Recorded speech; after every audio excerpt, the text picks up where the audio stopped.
Tuturuan ko po kayo ng orasyon or ritual mga bossing ko na pwede nyong gawin para maalis ang inyong kamalasan at sunod-sunod ang pasok ng swerte.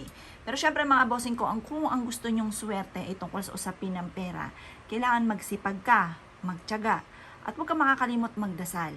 Lagi mong i-release kung ano yung nagpapabigat ng inyong kalooban sa itaas at lagi kang hihingi sa kanya ng gabay at tulong mga bossing. Tapos mga bossing ko, sabayan nyo pa ng ganitong mga pamamaraan upang sa ganon, kung ano man ang mga kamalasan na yan mga bossing ko ay magbabay ka na. Ito po yung isa sa mga subok na mga bossing. Kailangan ihaplos natin to sa ating buong katawan mga bossing. Habang ikay nakaharap sa gawing silangan, sa silangan ka lang harap ng alas 7 ng umaga mga bossing. Kasi ang mga ganyang oras ay nakakatulong para maitaboy ang mga kamalasan, maka-attract ng swerte. Yung mga ganyang oras ay napakaswerte mga bossing. Ang gagawin nyo lamang po mga bossing ko, ito yung ating asin at ang tubig na ito mga bossing. Ganyan. Ganyan lamang po gagawin po ninyo. Pagsamahin nyo po yan. At pagkatapos mga bossing ko, ang gagawin po ninyo mga bossing, kunin nyo po ito habang ito'y hinahalo-halo ninyo, sabihin nyo lahat ang gusto po ninyo. Sa pamamagitan ng pampaswerteng ito, ako ay magiging matagumpay. Sa pamamagitan nito ay makakamit ko lahat ang aking mga pinapangarap. Siksik, liglig at umaapaw at maraming blessing ang darating. Ganon ang mga pag-wish.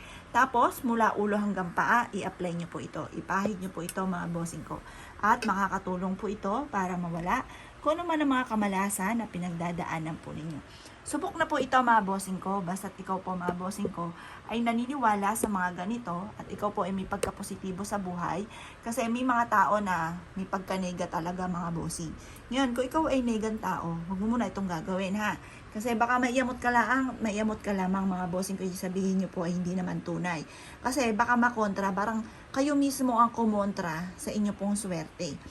Pwede nyong wisik-wisikan ng ganito ang inyo pong tuktok. Ihilamos nyo rin po ito.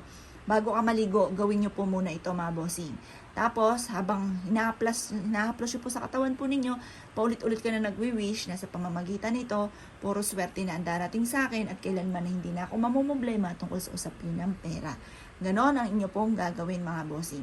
Makakatulong po ito upang sa ganon kayo po ay palaging swertihin. Makakatulong po ito para siksik-liglig at umapaw at maraming blessing ang dumating po sa inyo. Ngayon pa mga bossing, kung ikaw ay naniniwala, ay walang masama mga bossing, lalo na tubig at asin lamang na pwede nating gawin para tayo ay swertihin. Lumarga na po kayo mga bossing. Kapag sinabing mamalasin ka, huwag gagawin. Pero pag sinabi suswertihin ka, gawin nyo po mga bossing. Pagkatapos pa mga bossing ko, basta mula ulo hanggang paa, pati mukha, hilamos, alak-alakan mga bossing, sabihin nyo po, kakapitan na ako ng swerte, sunod-sunod ang swerteng darating, malaking halagang pera ang aking makakamtan, makakamit ko ang aking mga pinapangarap, hindi na ako uutang kailanman. Ganun po ang mga pag-wish mga bossing ko na walang gamit na sana, direct to the point mga bossing. Ngayon pa mga bossing ko, ikaw ay naniniwala at nais po itong gawin, subukan nyo na po ito mga bossing ko. Pagkatapos nyo pong mag-wish, matapos yung ihaplos mga bossing, i-claim nyo na ang swerte. Sabihin nyo po, kiniklaim ko na ang swerte. Yayaman ako at magiging matagumpay, makakamit ko lahat ang aking mga pinapangarap. Saluhin nyo na ang swerte, magsilid ka sa inyo pong bulsa. Yung parang may dinadakot ka, may sinasalo ka, tapos isisiksik nyo sa inyo pong bag, isisiksik sa pitaka, maraming pera ang darating sa akin, ipapasok sa inyo pong bulsa, maraming pera ang darating sa akin. Ganun po mga bossing ko.